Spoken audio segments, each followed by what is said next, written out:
Hi, today I'm going to read the book named The Theory of Everything, The Origin and the Fate of the Universe, written by Stephen Hawking.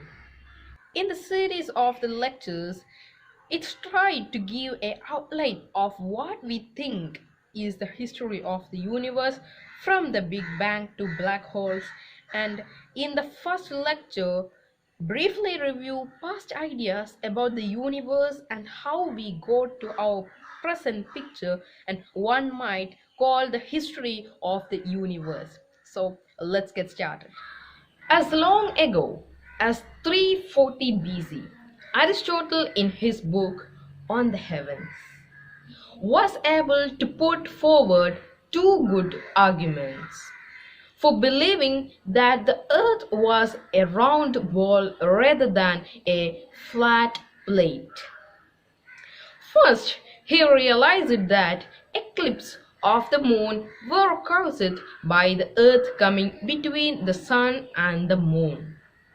The earth's shadow on the moon was always round, which would be true only if the earth was spherical. If the earth had been a flat disk, the shadow would have been elongated and elliptical. Unless the eclipse always occurred at a time when the sun was directly above the center of the disk.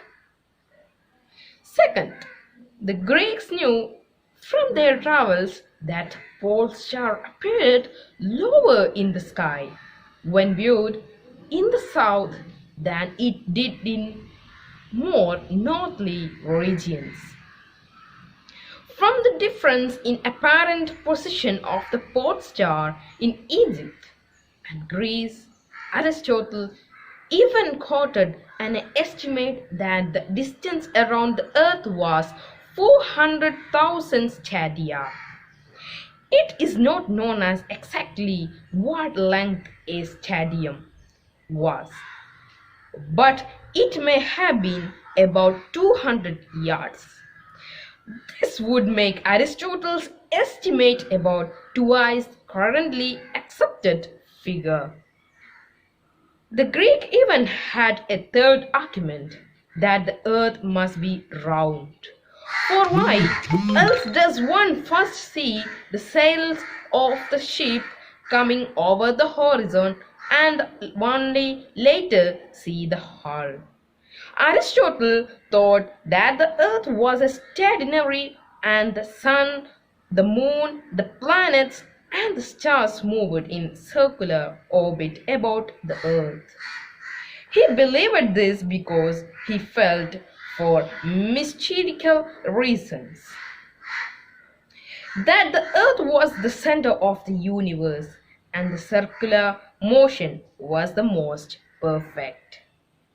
The idea was elaborated by the Ptolemy in the 1st century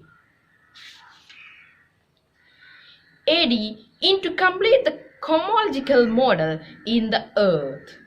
Earth should be center surrounded by 8 spheres. Each carried the moon, the sun, the star and the 5 planets known as that time Mercury, Venus, Mars and Jupiter.